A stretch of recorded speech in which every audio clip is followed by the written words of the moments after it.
Remember we looked at our basic sentences of analysis as requiring a technique, quote, verb, and then you've got to explain it. And we looked at how when you explain it, you should do what? It's synonyms plus related terms that a marker would reasonably be able to draw a connection between, okay?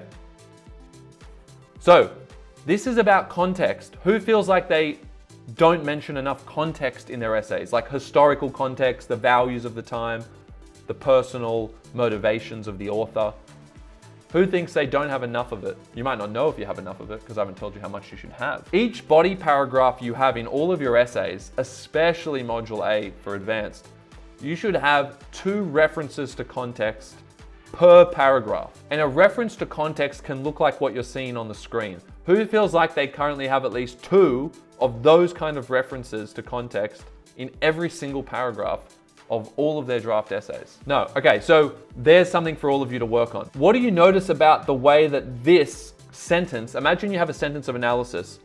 Remember the example I showed you before? It didn't reference any context, did it? But now, if we add a clause at the start, this will help all of you. If you add a clause at the start of the sentence, a clause isn't a sentence. A clause is a part of a sentence that is followed by a comma or a semicolon or a dash, right? It's part of a sentence, but it's separated by some kind of punctuation. So that's what I mean when I say the word clause.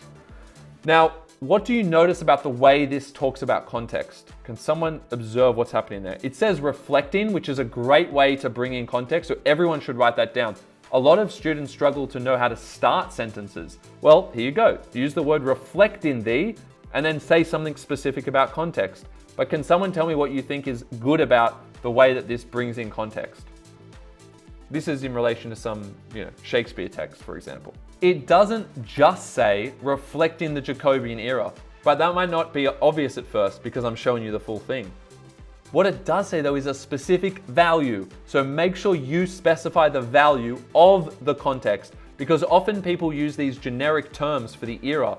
They say, oh, the Jacobean era, or the Elizabethan era, or contemporary society, 21st century audience. They say terms like that to refer to some kind of context, but they haven't said the value. They haven't said the actual thing about it that's relevant.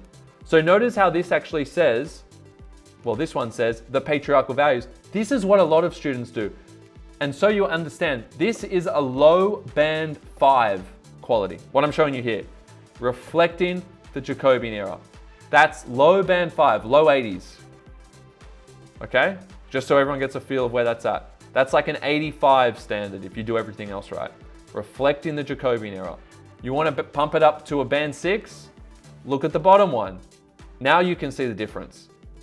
Everyone should be taking a note of how you can do that. You just slot in the value, the specific value of the context, and suddenly that specificity ups the sophistication, and now you're in the band 6 level. I'll say the first one is probably a mid-band 5. You'd be lucky to get anywhere in the band 5s if you didn't refer to context at all. I mean, at least that's referring to context, saying reflecting the era, but it's not saying what it's reflecting about the era, so it just doesn't have that specific insight offered, whereas the other one does.